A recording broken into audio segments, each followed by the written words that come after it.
Welcome to this edition of Appreneur Appcast. We're having a great time already today, and it's going to continue. We've got a great guest for you, as well as today we've also got my partner, COO, and co-founder of AppClover.com, Matthew Lutz. I'm Len Wright, CEO and co-founder as well of AppClover.com, and today we've got Jeff Williams, CEO and founder of Weblance. Jeff? That's right. Senior Human Resource Tester this week. Yeah. And today we've got a really special guest. We've got Rob Woodbridge, founder of Untethered TV, a 13-year veteran of the mobile space, which is really, it's hard to find out there now. There's so many newer people, including us, within the mobile space. So it's great to have you aboard today. Rob, I want you to explain a little bit about your background, about Untethered TV, and what gap your site serves in the market, and what made you do it. Sure. Thanks for having me, guys. I really appreciate this. It's so odd to be a guest on somebody else's show when you spend so much time actually getting prepared to be the interviewee or the interviewer. So I really appreciate it. I guess I lend the gray hair to this episode. Is that right? Well, I don't know. I don't want to get into ages here. I don't know. I don't know. I'm 42. Well, so we match up in age very well. Yeah, I just that's a compliment though, because I must look young. You lend me, that's right. It's the cap. I'm hiding everything. The cap, glasses, I love it. I love it. Well, yeah, I've been doing this for a long time. I've been involved in the mobile space for a considerable amount of time. Ever since I bought my very first, Palm Pilot back in the mid-'90s, I had jealous envy of the guy next to me who had the Newton. So I made it a pact that I was going to buy every new device that ever came out, regardless about how much it cost. So I've sunk hundreds of thousands of dollars into technical equipment that now just sits rusting in a basket right over there. I can't even sell it anywhere because it's useless technology. But I've spent the last number of years either running mobile companies. I ran a mobile game company for 4 years. I ran a mobile enterprise software company for 4 years, and then kind of stepped away and decided that I wanted to be much more in the knowledge space. I love learning, and that was the one thing that when you're inside of a company, a software company with a product, you forget what's out there. So I emerged after 8 years of running companies, and I looked around, and the landscape had changed so much. And I just said, look, the best way to do it, the best way to learn, is to learn from everybody else who's been doing this out there. So I started this thing called Untethered.tv about 2.5 years ago, and since then have interviewed 425 mobile entrepreneurs around the world, and have done about 250 podcasts focused on this space. And it's well over 20,000, 30,000 hours embedded into this space. So I'm thankful to be doing this in a space that I'm so passionate about, mobile and pervasive computing. So it's been a blast. Well, that's awesome. I mean, we weren't really just joking about you being the veteran on here and having that. I mean, that goes way beyond. I mean, that is a great foundation to draw from. So I'm going to hand it over to Matt, and Matt, you can take it maybe and ask him some questions and take the veil off of some of that knowledge in there so that our audience can learn from it. I truly feel like you should be doing the interviewing here, Rob.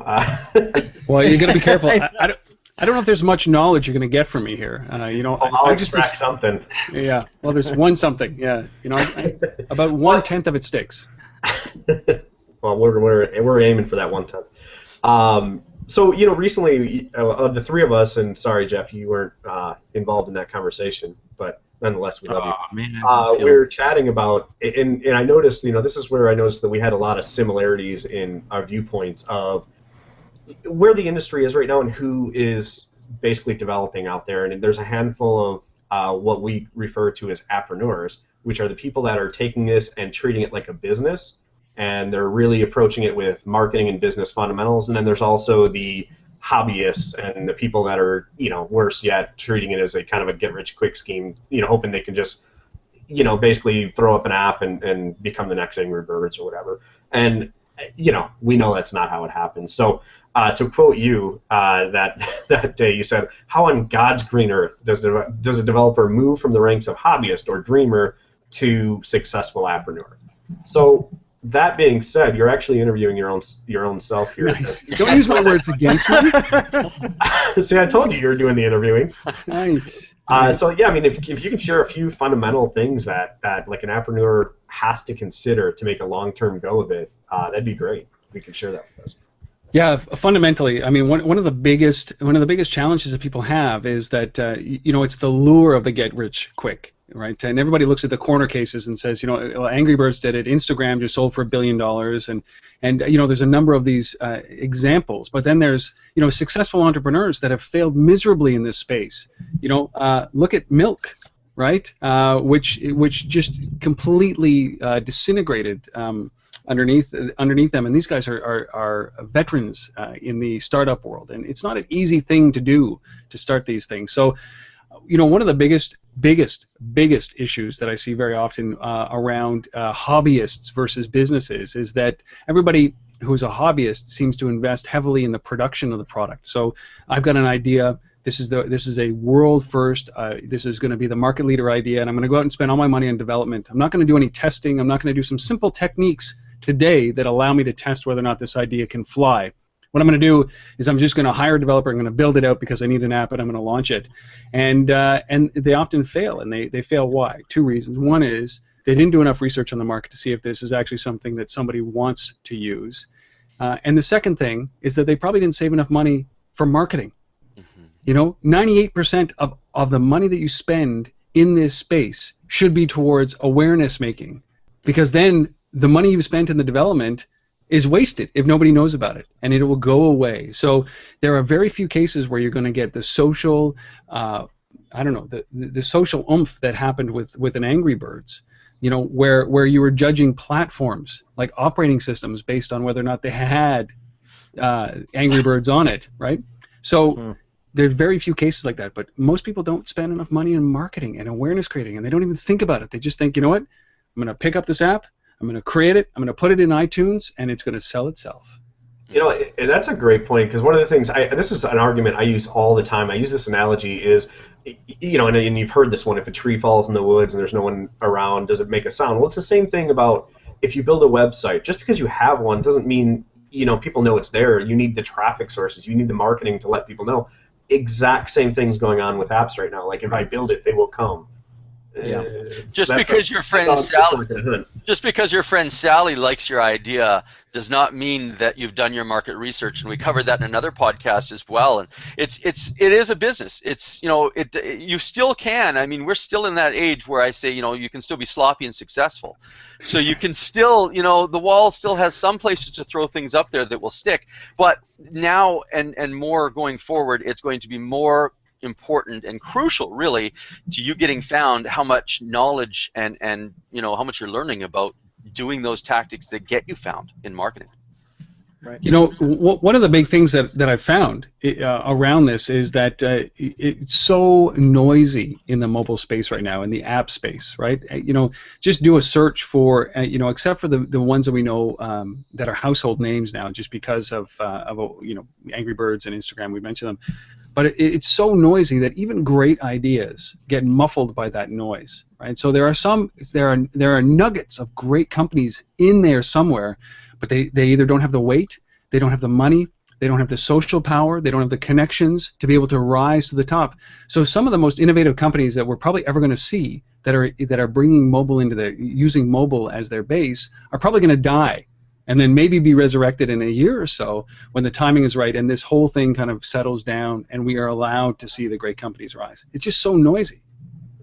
Yeah. Yeah, I mean, and a big part of that, and this is actually a nice little segue into one of the things I want to talk about next, is the fact that so many developers, because it was get in early and just throw as much, spaghetti on the wall and see what sticks and see if anyone make money, like that just became huge, right? And we're slowly, well, I don't know about how slowly, but we are moving. We're evolving away from that, and now it's coming down to quality and better user experiences and more utility, like functionality and stuff in apps. It's coming down to quality. So I think that whole building in volumes no longer, like even 6 months ago, it's not working like it used to. So to that point, like one of the things that again in the conversation that we've had in the past is you talked about enterprises and organizations, they can't just put up an app because they know they need an app, right? It's like and I say this is similar to the whole Facebook phase, right? Oh, visit us on Facebook. Okay. After I do that, what are you going to do? Yeah, exactly. Like, it's the same thing going on right now. I have an app. Okay, what does it do for me? How does it improve my life? And a lot of organizations and just any developers in general are just doing it to do it. So it's a long-winded way of saying, like, when you consider all of this, where do you think, like, moving forward, the opportunity is for developers? Like, where is going to be the next highest ROI on their time and investment to be in it for the long term, not just to make a quick buck? Well, I mean, two sides. I suppose, like, if you're an independent developer looking for opportunities, where I think that there's going to be a lot of work coming down the road, there's one side. And if you're a developer looking to build product that you want to sell to enterprises or sell to consumers, I got some ideas on there. But I mean, if you're a developer, and they might actually end up at the same spot, which is odd enough. But if you're a developer, this consumer space is very difficult right now. It's high volume, very similar ideas. It seems like everybody congregates around an idea, like a kid's soccer team around the ball, right? Everybody's the whole team is around that ball, right? And that's what it seems like with mobile ideas. But the enterprise is so ripe, and I'm talking about big companies, the guys that have to create efficiencies in their business right now where they can't because there's spaghetti code. There's inefficient process been built. I look at software, and some of these enterprises have just had bad code, and then they build bad code on top of that, and then they build code to marry the two, and it's like this wedding cake of bad code. And mobile really has an opportunity to remove the cluster around the bad code and just get right to the point. So, in the States, Barack Obama saw this. He's mandated that every federal department create 2 applications that facilitate consumer engagement in a much faster way. So if there's an inefficient process or a form that you have to fill out or something that you have to send, like a photo or something like that, Barack Obama said, go and do this via mobile because it's probably the easiest way. Rather than re-engineering the organization, let's just build a layer on top that brings all that information to the top so people can use it quickly. So enterprise government, I think that there's massive opportunity for development because they're on the fringe of this space. They're not involved, they're not engaged, they're testing. In Canada, you know that because the government year end is the end of March, and that's where if they have any excess budget, they spend it as quickly as they can, and it's usually hardware that they spend on, right? So Dell boxes piling up everywhere and Apple boxes. But this year round, they started spending it on $25,000 single source contracts exploring mobile. So we're starting to see a trend into government that I think is going to be massive. That's interesting. I wasn't aware that was going on. So but it tells you. I mean, there's so many people and indicators that say, hey, this is the direction things are going in. Yeah.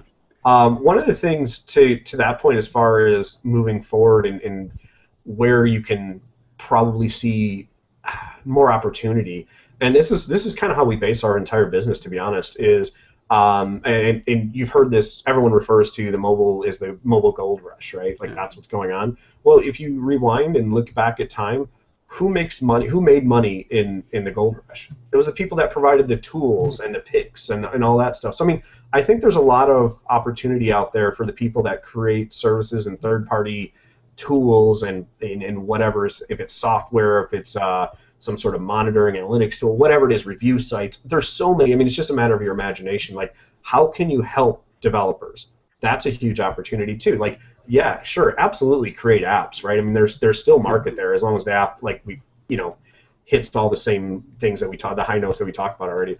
But also providing tools, like that's huge. Provide service improve other people's lives. Innovation. Innovation, and I think that's how again, that's who made money in the gold rush. Those are the real people that made it. It was the people that had the hotels and the lodging and the food and the picks and the axe and the shovels and all that stuff. Like those are the people that made the money. So it's the same thing going on here. I mean, history repeats. And also, if you look at the fringe of that wave going on as well, there's different types of careers and innovative ways to be able to profit from the fringe around it as well. I mean, I think of one way out fringe, but I can't remember. It was in a third world country somewhere where the villages don't have electricity, yet people have mobile. what do they do? And a new business opportunity for somebody with a bike that takes and collects all the phones and then puts it in his basket and rides to the next village that has electricity and plugs them all in at night, then delivers them back in the morning. I mean, that's a brand new way to be able to make money for this person that does this. And I read about it and I thought, you know, how many other ways around the fringe of this wave, of this trend, are going to be created for people to be able to have new opportunity. And that's where creativity, ingenuity, and innovativeness comes in. And with any wave or surge that comes in, that energy that comes with it is all about creativity. So the opportunities here are changing swiftly, but I don't think they're going away. I think more than anything they're being amplified. It's just that you've got to be really smart at where you look at finding them. Yeah. Yeah, no, and here's a few, not to get too far off topic, but here's a few really, really cool stories that I ran across not that long ago, and it's innovation that people are doing with their apps, right? Number one is, as we speak right now, technology is being developed to where you can literally, in third world countries and areas where water is not as, you know, plentiful as it is in our countries, is you can literally use your mobile device to test the water. I mean, to see if it's actually drinkable and stuff like that. Like, you're going to be dipping your phone in. I mean, is that crazy? Like, this technology is being developed right now. Well, I'm waiting. There's apps involved in there, right? Well, here's one for somebody that wants us to develop something really. I'm a diabetic, and diabetic is a growing market. It's a huge market, but the testers cost me about 80-some cents a piece, and I go through quite a few a day, right? And it's vital for me to do it. What we need is an application that you just take my phone. I have a little piece. I can prick my finger with it. It measures it, and I don't have to take. That would be huge. So that's just like one idea. It's what I'm saying is, look at all the different places that mobile, as we were talking about, fills a gap and can add functionality, convenience, and improvement upon the process that's being used now. Yeah, Len, I mean, what we're talking about here is, you know, it's at some point you're going to be digesting a pill, and it's just going to communicate. You know, you'll take a pill once a month, and it'll communicate when something is wrong, right? That's what it'll tell you. No longer will you have to prick yourself. You know, find a sharp edge and prick yourself. Yeah. But that's you know, we're a little bit off topic, but that's a major trend that's happening right now. Is that you know, in North America, you know, adoption of all these technologies has come at a voracious rate. Like, if you think about 2 years ago, 3 years ago, we weren't talking about this stuff. We were playing games. It was a task-based, you know, contact management tool that we had in our hand, and we didn't have this pervasive connectivity. But you know, 10, 12 years ago, you know, I was in Asia, I was in Thailand, I was in Italy, and what did I see? I just saw the tops of everybody's head as they're texting. Yeah. And we thought it was insane. And NTT Docomo was making billions of dollars in ringtones and wallpaper for these phones. So when I think about innovation and opportunity, I look at not the countries that have. The countries that have the big screens we're looking at right now, the countries that have fixed phone lines right now, the countries that have cable to their home, right, and HD. I'm looking at nations that don't have this stuff, that don't have you know, universal education, that don't have connectivity, that don't have home phone numbers, that don't have a bank account, and how all of those countries are innovating far, far beyond what we're doing in Canada and the United States. And that's really, those guys are the trend setters for us, because what we saw in the Far East and then Europe and then North America, that's happening now when it's coming to, you know, mobile payments, mobile wallets, for the unbanked. Education is fierce in Africa around mobile, because, you know, even feature phones. You've got a population that carries feature phones, and you want to educate them, that's the way that you reach them. So, you know, this is a worldwide phenomenon. And it's brought on by the fact that we have these powerful devices that we carry with us everywhere, and it is changing literally every industry. So when you look out at opportunity, it's a big green field. Every industry is ripe for disruption, and it's all because of these devices. It's insane. It's insane. It is, and you know, I recently went to Africa and saw firsthand and spoke to a lot of people that were, you know, that lives were changed because of, you know, what's going on in mobile technology. Like you mentioned, M-banking, right? I mean, now, like, people that before would have to walk villages miles and miles away to go to the bank, And again, it's a third world country. Anything could happen. They could be robbed. They could be whatever. They're carrying their money. They'd have, just to make it there to deposit it, and then they'd come back. Well, they'd lose days, right? Now they can do everything, via their phones. In addition to that, you talked about the education and stuff. Again, learning new things around better farming practices, better hygiene practices. All these things are bettering their lives, and it's all because of what they're holding in their hand. That little mobile device, and we're just scratching the surface right now. We haven't even seen what's beneath the veneer of what's about to happen.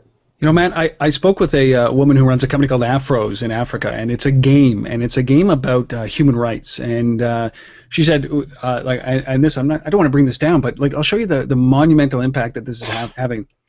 The game is for to teach boys, 13-year-old or 12-year-old boys, about human rights and about how men and women are equal.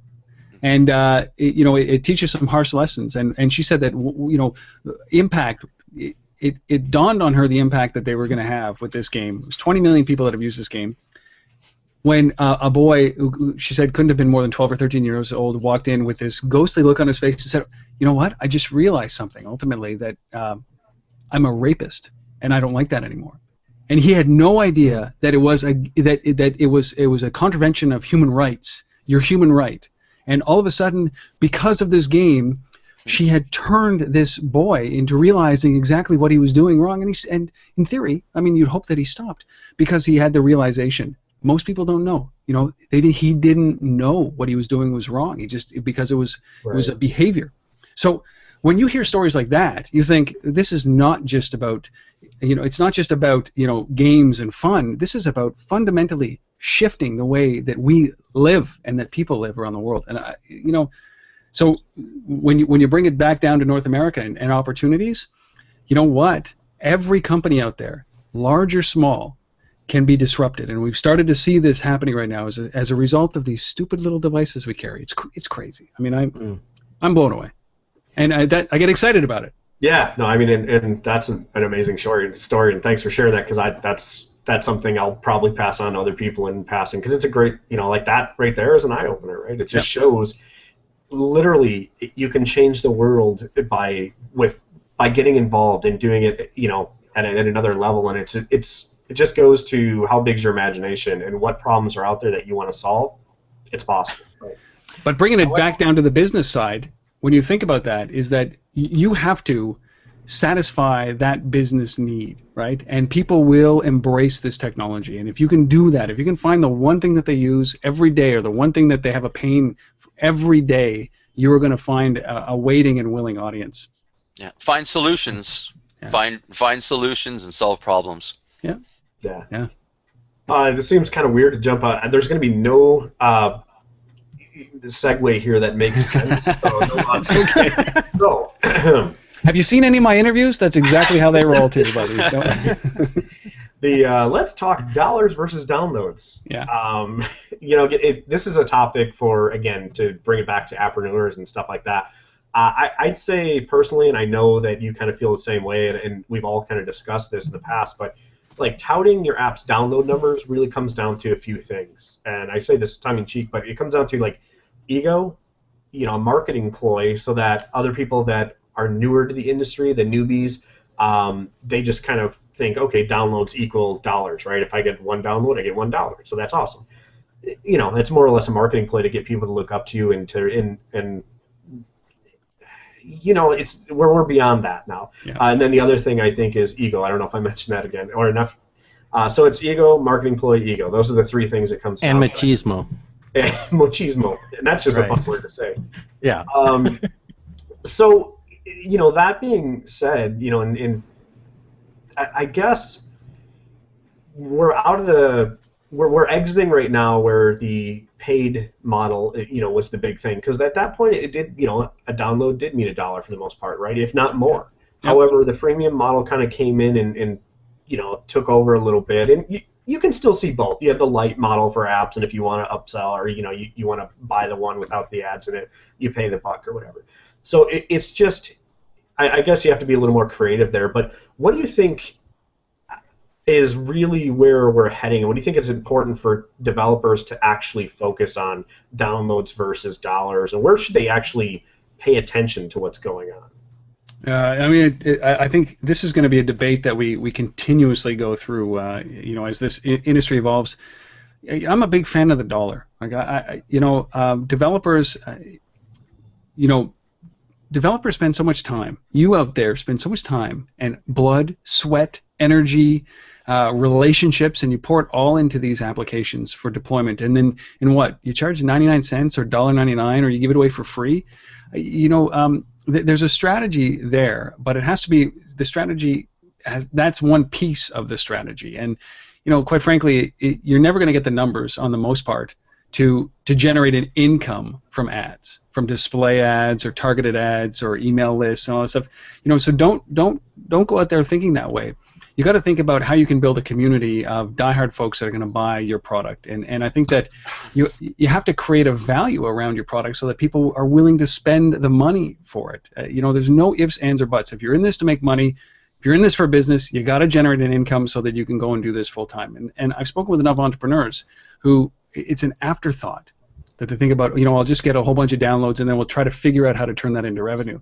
Yeah. And that is just not an appropriate way to go build business. It's not like you would rent a store, put a sign on the store, start paying it down, bring in some inventory, and then try to figure out what you're going to sell and how you're going to make money. No, you do that before you go through this process. And Rob, sorry, I was just thinking, what about with the marketplaces now enforcing quality? Is it even going to be possible to go with the freemium model when you really need to develop a powerful app, and it costs money to do that? Well, you start to see this. I mean, in my early days in the game space, we were building them for BlackBerry, if you can believe it, because they were the only smartphone really at the time, and we were building them. And the average cost, to build a game at that point was maybe $30,000. Granted, it was BlackBerry; they were black and white, and it really wasn't a real true smartphone experience like we have today.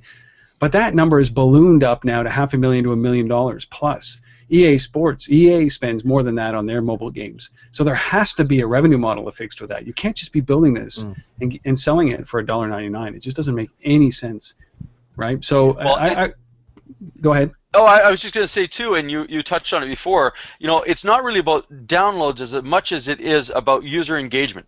Right.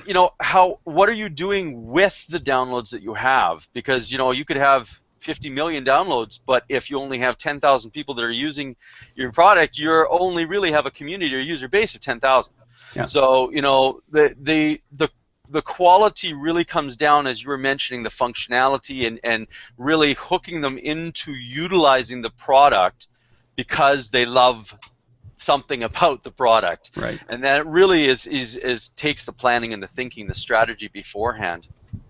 It's so important, and I think of companies that have been successful in this, and they probably made more money offline out of their games. Like Angry Birds has made more money on the plush toys and the T-shirts than they have in the game, because the game costs 99 cents. I have 1,000 things my kids have bought that have probably spent hundreds of dollars on Angry Birds because of this silly little game. So they had a marketing strategy, they had a merchandising strategy behind this, and they realized it very quickly. But for the most part, building an active and engaged community is very important. Like you wouldn't believe the disappointment when I talk to developers and I say, how many downloads have you had for your app? And it's a question that everybody wants to know, right? For some reason, and it's how many downloads have you had? And they say, we're stuck at 10,000, and with such disappointment on their face, they're like, I'm embarrassed to tell you. And I think, all those software developers in the 80s and 90s and early 2000s who thought, man, I hope I can sell 100 copies. I hope I can get this into 100 people's hands. 10,000 people or 1,000 people is an incredible number of people. If you can't make a living off of those guys, go work for the government, right? They deserve to be here. Don't waste anybody's time. No, absolutely. Like we actually know a developer who had, over the course of 18 months, 786 downloads before he sold his app for, I think it was like 1.6 million. Why? Obviously it wasn't a $50,000 app. So, but he had a monetization model built in the back end of that. So it's a matter of thinking it through, again, treating it like a business, not a hobby, not anything, and then really figuring out how you're going to monetize off things, because at the end of the day, economics play a huge role, and I'll revisit that in a second because we've got another question about that. But so I think that's a huge thing to consider, absolutely. And the other thing we talked about this before is, and I think this is a great example, is, and I can't remember the number, I'll let you share that, but the flip book example of how many page flips they've had. Okay, what does that mean in terms of revenue? Like, is it a nickel per flip? Do they know? Like, what's that number? That's what Flipboard. Those guys. I mean, it's interesting. It's a nice app, right? It's a beautifully constructed app, and they're creating these great relationships, and they're exploring paywalls with the New York Times, and they released that stat. It was 3.5 billion flips, and I kind of equated that to, well, how many newspaper pages are being turned right now, right? Right now, there are probably more than 3.5 billion newspaper pages and magazine pages being turned right now, and now, and now. And everybody looks at that industry and says they're in decline, or they're in the gutter, or newspapers are dying and the media industry is dying. So what is a significant number of 3.5 billion flips? It doesn't make, that's an ego number, right? Yeah. It's a total ego number. And they declined to talk about their revenue. Why? I wonder why.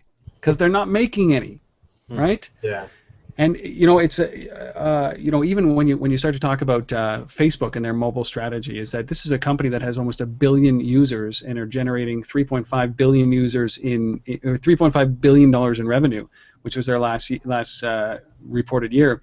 And those aren't good numbers. Like, I don't want to run a company like that. That's too much effort for that little amount of revenue. So when you got to put it all in perspective.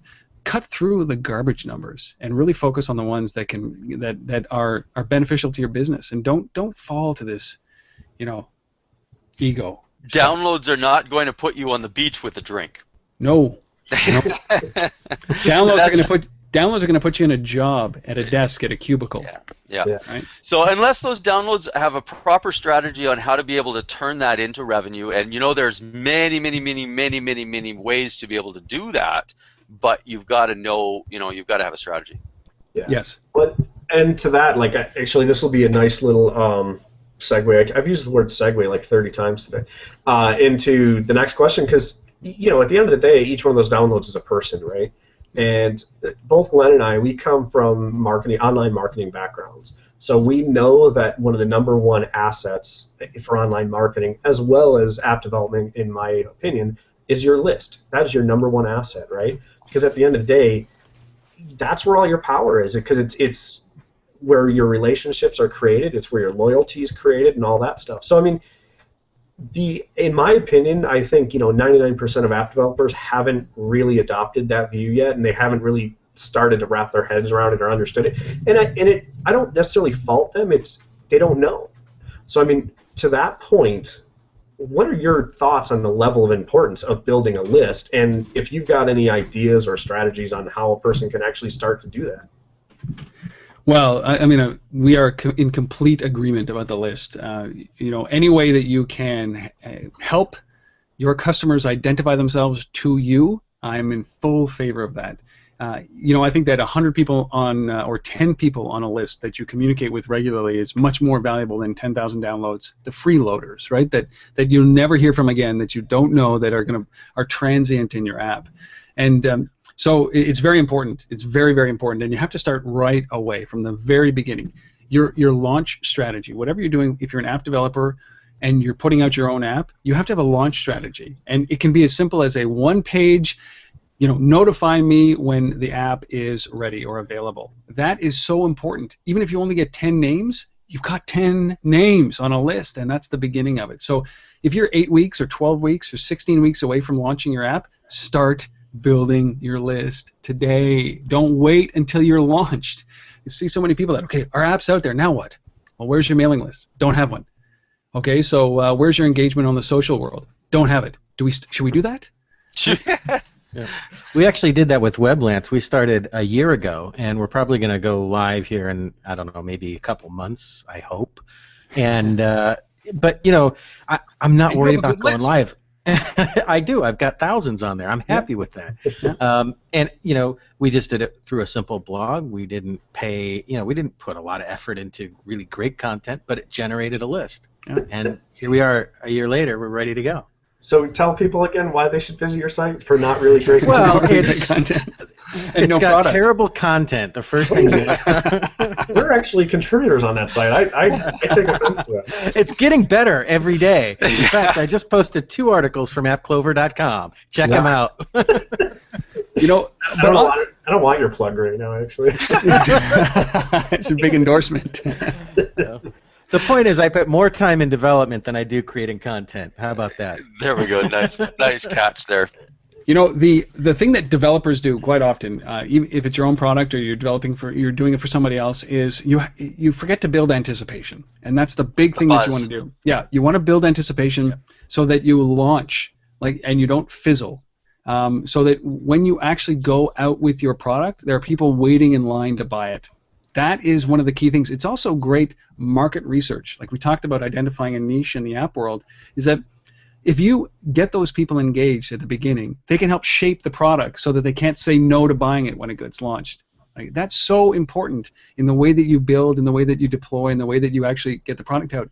And the second thing is that everybody I know that I talked to early on in the days around here always worked to the launch.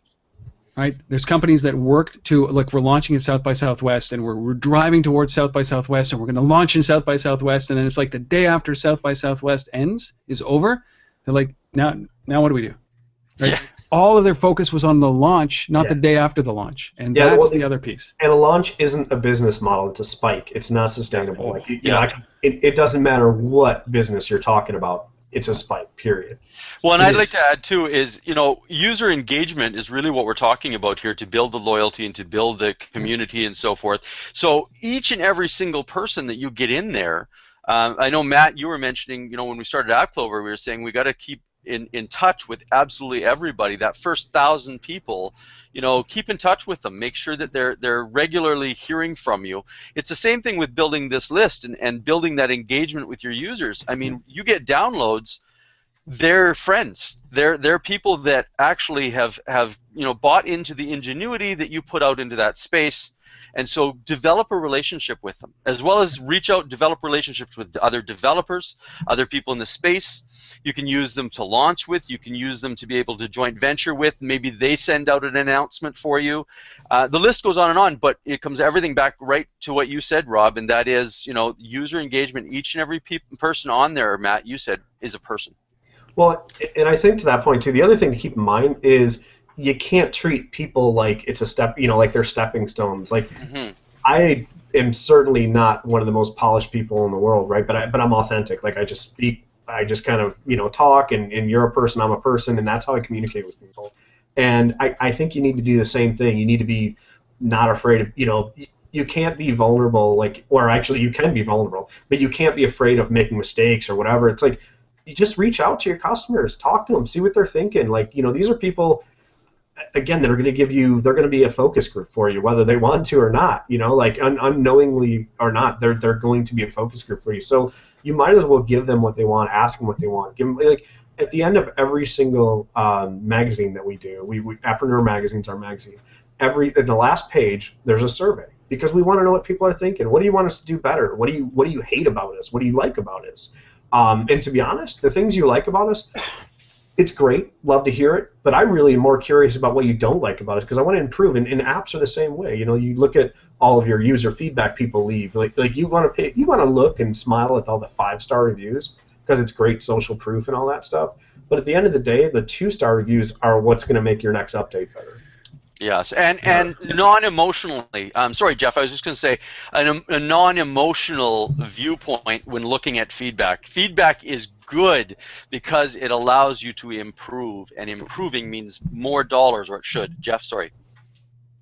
Yeah, no problem. I was just going to say, I'm actually struggling with that right now. I've got my list with WebLance, and I do want to stay in touch with the folks, but I don't want. I'm afraid of them hitting their unsubscribe button before I go live. I don't know what the formula is. Like, how much is too much? You know, honest to God, it's one of those things. Like Len and I, we've had talks about this. At the end of the day, the people that unsubscribe are going to unscrub themselves from your list anyway, and they're not your users. If they don't like you for you, let them take off. They're not going to buy from you. But the people my homepage on my live site's so nice, they haven't seen it yet. You've fallen in love with your product. And Oh, yes. Jeff? You're a metric guy, right? There you go. You're counting numbers, not value. Yeah, and that's right. To that point, being a metrics guy, we know that WebLance is in the same market as Elance and Odesk. And what are those numbers again about what they're doing on just the development side? Oh man, just the technical side. Yeah, it's like 400 million. If you add it all up, it's like 400 million a month.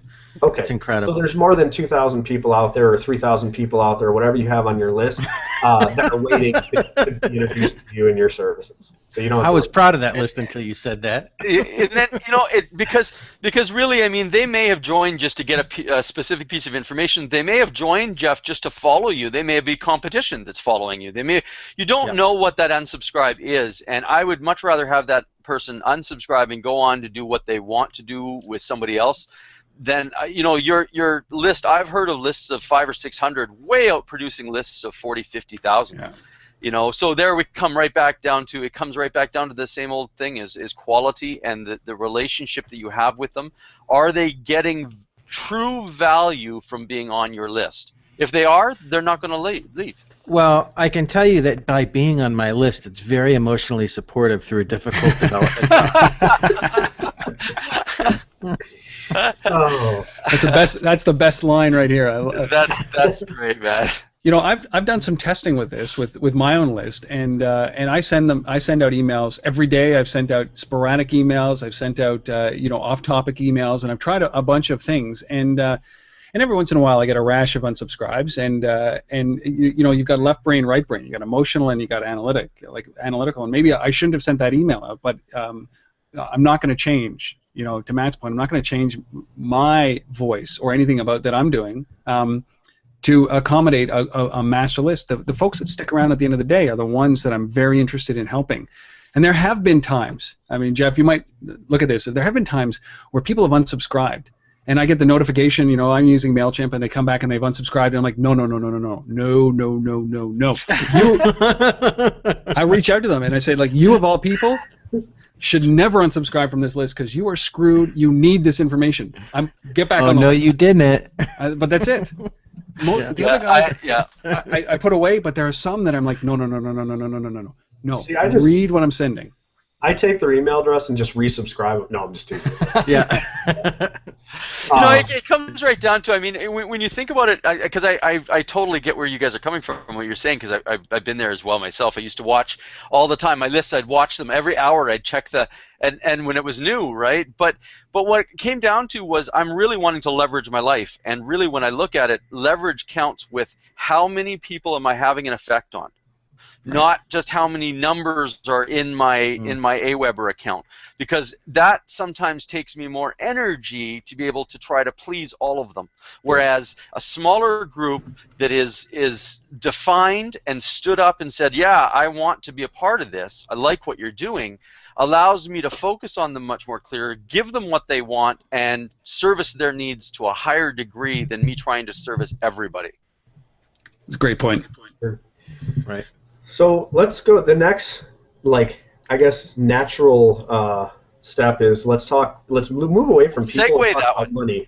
Try that one. I was trying to use any word but segue. Well, speaking of the word "the,"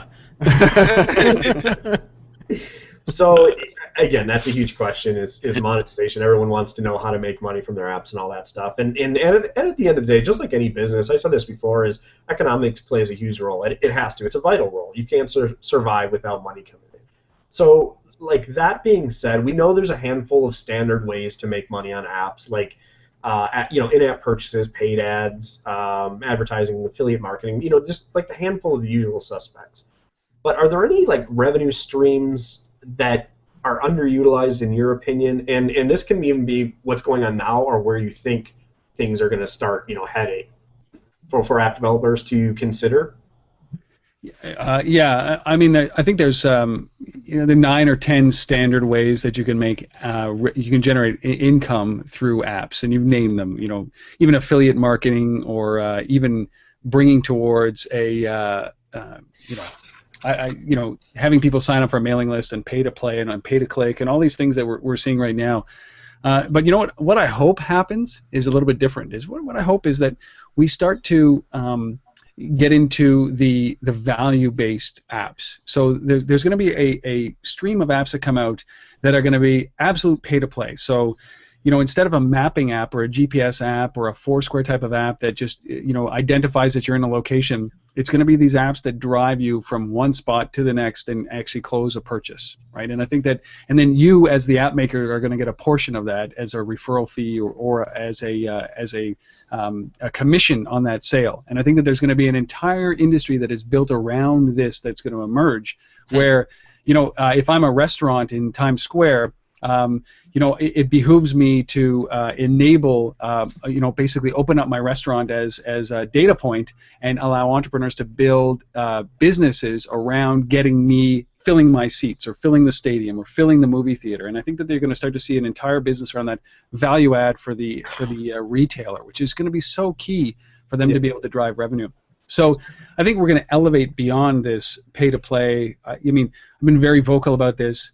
Banner ads do not belong on mobile. Location-based ads in a different format are very effective, but you know, we haven't found that niche spot yet. So and I believe that we're going to get fatigue around this freemium model that has emerged very quickly. It's going to quickly disappear, and we might actually go back to the old standby, which is just straight up purchasing of software. But I think that it's the layer of services on top of this platform that is going to be just so lucrative. Companies like GigWalk that are you know, selling excess time. So have you heard of GigWalk, this company? Not myself. No.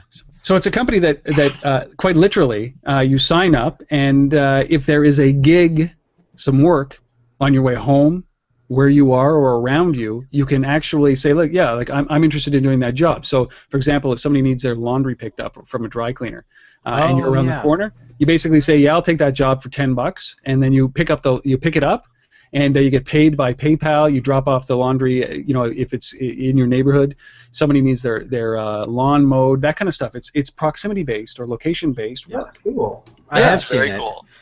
I've seen somebody do that with walking their dog before. Yeah.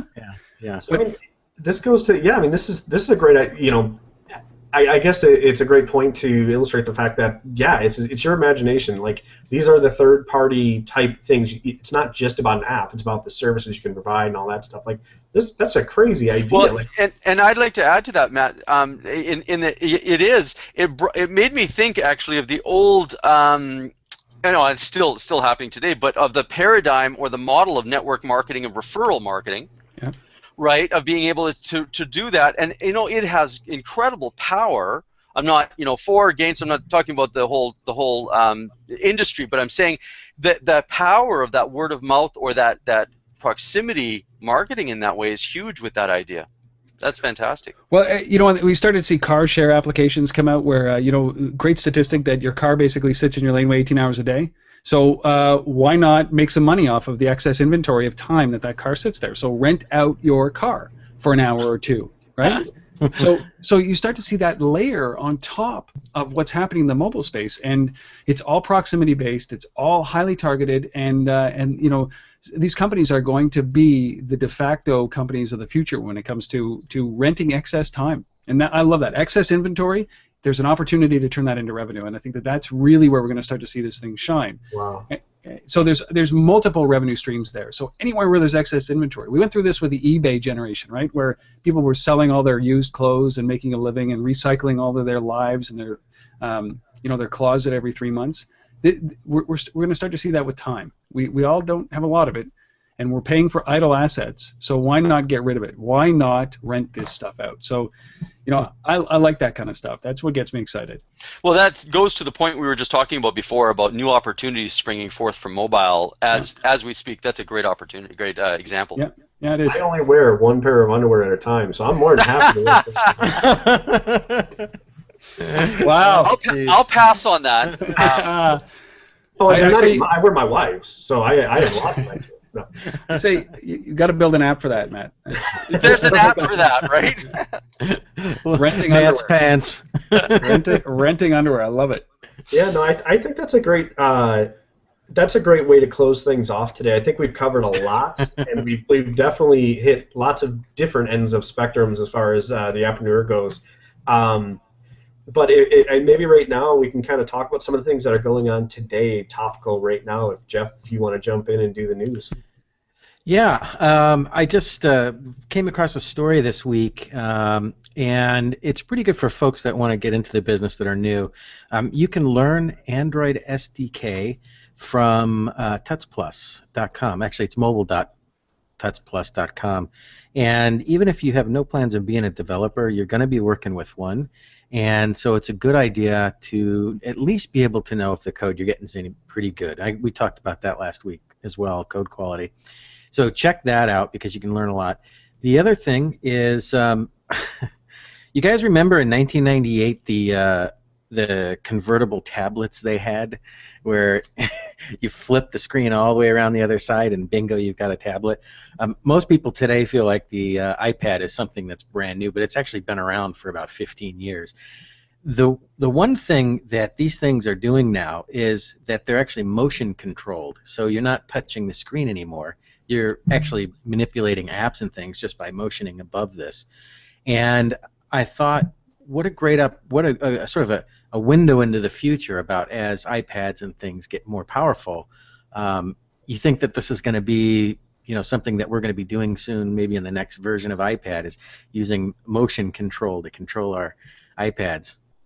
Well, why not? I mean, you're seeing it in the Wii and the what is it, Xbox, the Kinect or whatever that one is. Like, there's gaming consoles that are doing it. I mean, they literally, watch the movements you're doing while you're doing yoga and stuff and tell you how to improve. So, I mean, I'd imagine there's lots of innovations that are going to happen that change the way we interact with our devices. I have this vision of people on an airplane with turbulence trying to manipulate their apps, looking like spastics.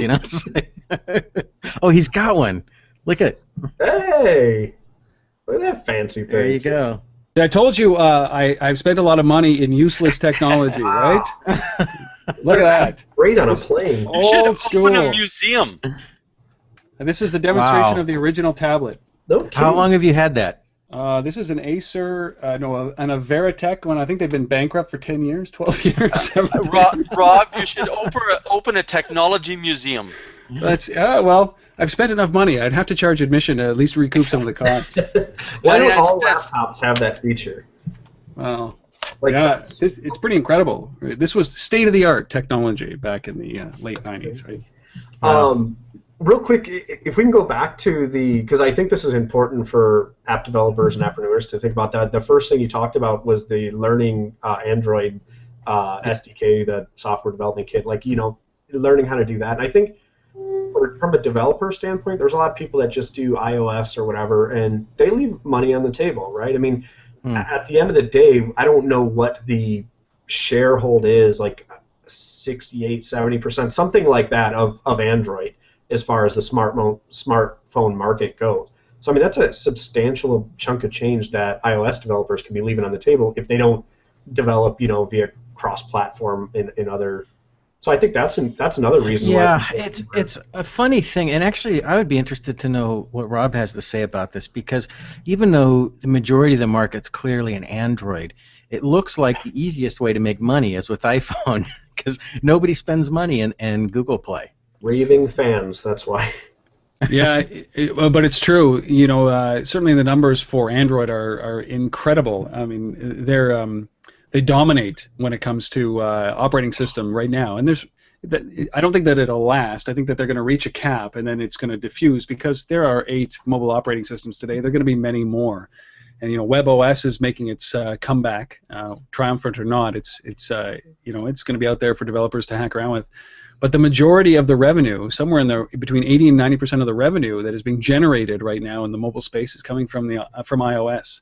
So I'd rather be in that camp than the dominant camp on the platform right now. But the only people making money, I think, really, really making money right now out of Android is Google. Right? Yeah, that's true. Do you think it's not worth, if you've already have an app developed in iOS, do you think it's not worth your time to go ahead and convert it? Well, I mean, I think everything has a time and a place. So it's funny because it's neck and neck. If you count the number of apps that are out there in both of these platforms and the distribution of these apps and the way that they're doing it, and I love Amazon. I'm a huge fan of Amazon, and I believe that they understand retail, and that's why they're kicking Android's ass or Google's ass when it comes to setting up their online store, simply because they understand retail. But no, you can't ignore Android as a developer. But if you look at what something like Instagram did, they were constrained by resources and stayed on iOS until they were ready to go to Android. And once they went to Android, look what happened to their numbers. Right? I don't know how they monetize it. Well, they get sold. That's how they do it. But they went from 25 million or 30 million users on iOS, and now they're up to 80 million worldwide users. So it's a storm that happens. Corner case, granted, but sometimes I make a recommendation. This is going to sound stupid, and I'm not. Sometimes. But it's, I look at it, when people ask me, where's a great opportunity? I think, you know what, there's still, 80 million BlackBerries out there? And they are unbelievable. They are incredible. Well, they are in dire need of apps for that platform where you can make a very strategic decision to go in there for a limited amount of time and make a whole lot of money. And I know a lot of companies that have done that. They've looked at the App Store, and they've looked at the Google Marketplace or Google Play, and then they've looked at the BlackBerry App World, and they've said, well, what's missing? We're going to build that, and boy, are we going to make a lot of money. Guys that make not Angry Birds, but Angry Farm have made hundreds of thousands of dollars doing that. They built a YouTube app because there wasn't one for BlackBerry, monetized it through ads, hundreds of thousands of dollars. They built an Instagram clone because there isn't one and nobody's going to make one, hundreds of thousands of dollars. And they charge for these apps, $2 or $3 or $4 each. Same thing with whoever builds the Netflix app for BlackBerry for a limited amount of time is going to make if they can, I mean, they have to license all that stuff, but whoever does it is going to make a ton of cash. So it's not, you got to decide, is it opportunistic or is it part of your business? And right now, I look at BlackBerry as silly as it may be, as it may seem, but especially when the new operating system comes out, as an opportunity to capitalize very quickly. It's a weird way to think of it, but that's what BlackBerry is to me. It's basically a way to make money. So you got to think, where's your opportunity to generate some cash? Yeah, you make a heck of a point, to be honest. I mean, I know tomorrow Len and I are having talks about BlackBerry. Yeah, exactly. That's what that's a great point, Rob, because I do believe it's a limited time too. But for that limited time, you have 80 million. If you had a niche that had 80 million that was, looking for more products, starving for apps, you wouldn't be looking at it going, oh, I know. You'd be like, how quickly can I get into it? Yeah. So, interesting. It's one of those things that are just right in front of your face, and you don't think about it until Rob tells you about it. Well, you know what? The reason is, obviously it's RIM. It's in a declining market, but a company like RIM owning 4 or 5%, and I'm not saying that that's happy or from where they went, it's a precipitous fall, or where they were, it's a big fall, but that's still a huge market opportunity, and they're clamoring for stuff, and they're underserved. Jeff's so excited he just took off. Yeah, nice. He's done. He's like, I'm out. BlackBerry. He's BlackBerry. I'm gone. But I'll tell you, you know what the number one search driving, or one of the top 10 search driving things that drive people to untether.tv is Netflix for BlackBerry, or Instagram for BlackBerry. That's what they're like. These are huge drivers. People are looking for these apps. So anybody out there who can do it, man. Well, that's really interesting. That's a great point. Yeah, I mean, that makes the whole podcast right there, the value that's in there. Because, here's another tip to go along with that, Rob, and I'm not going to say a lot about it, but we go on about market research, right? So if people want to go and start actually searching within that market for different niches that are served in other areas, quote unquote, other platforms better, and are not served there properly, there may be a huge opportunity to be able to come in and serve that market. Can't wait to write the copy for this podcast. BlackBerry's the future, according to Rob Woodbridge. I won't tell them what it is. They have to watch to find that out.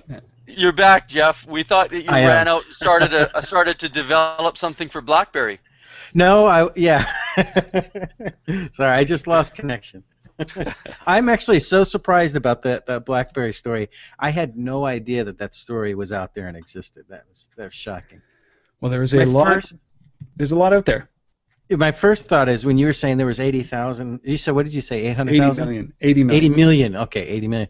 And you said I was thinking, wow, those people have no lives. I didn't realize there were 80 million people that had no lives because BlackBerry's dead. But I guess I was wrong. No, now listen. You know what? I'm a Canadian, right? And we need RIM to stay as a Canadian company. It's very important to the Canadian economy. At least it was. It still employs 9,000 people. And at one point, it weighed our stock exchange very heavily. It was skewed towards RIM. Everybody owned RIM stock, and now it's under $6 or $5 a share.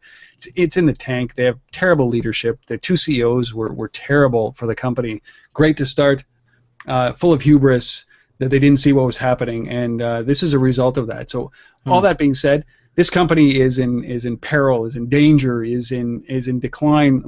And there's no essence of a strategy that's going to get them out. I'm not very optimistic about the longevity of this company, but these devices are still out there regardless. RIM needs to change tact and do it very quickly. They need to get off the whole smartphone thing. They lost this round. It's time to realize that and move on.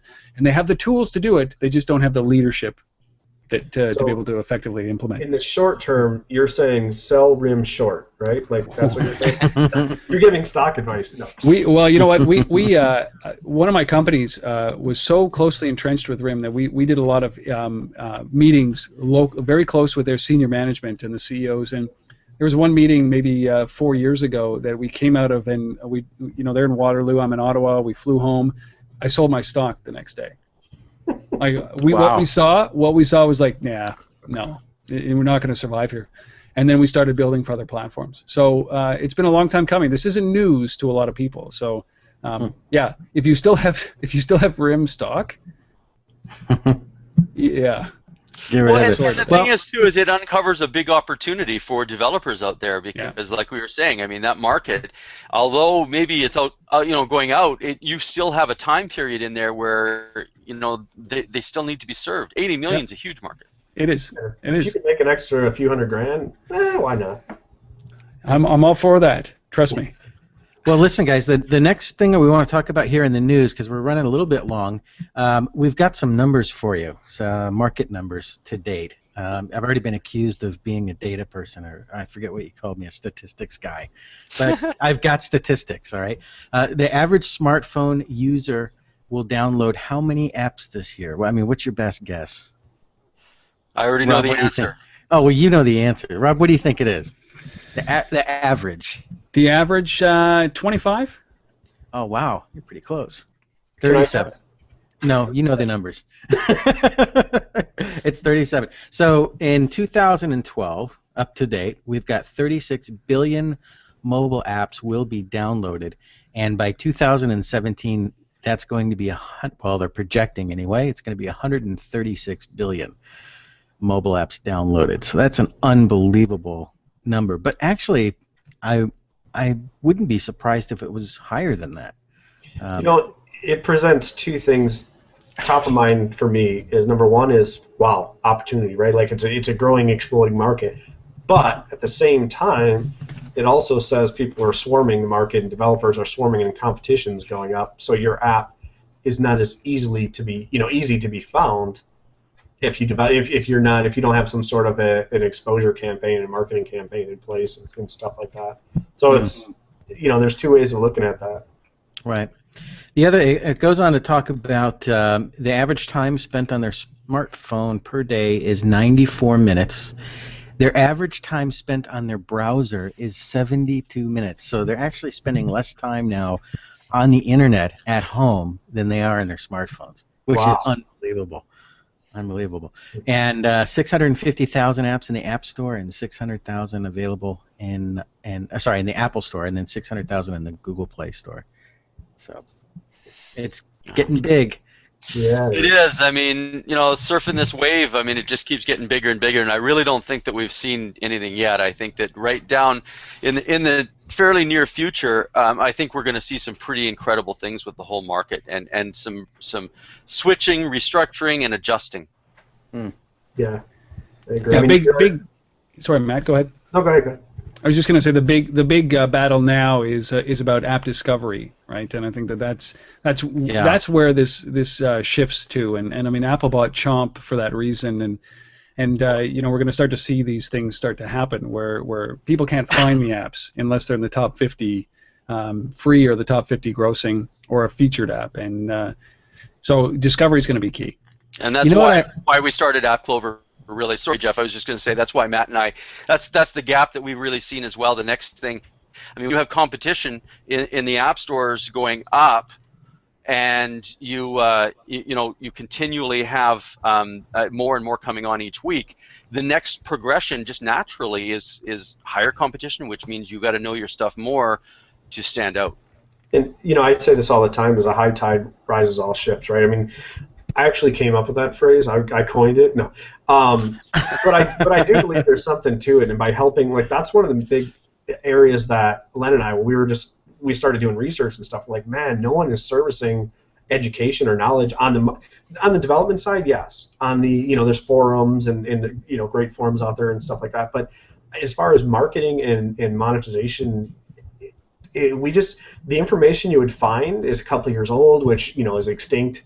And it was really hard to find a community that was just dedicated to, you know, learning and teaching those strategies. So that's kind of why we were born. Amen, brother. Yeah, right on. Necessary. Well, Power to the people. That's a good way to be able to close off then, guys. And yeah, we went a little bit longer today, but I think it was some great information. I think we've got a jam-packed podcast here for everybody. And everybody out there, I hope you enjoyed it. Please give us your feedback.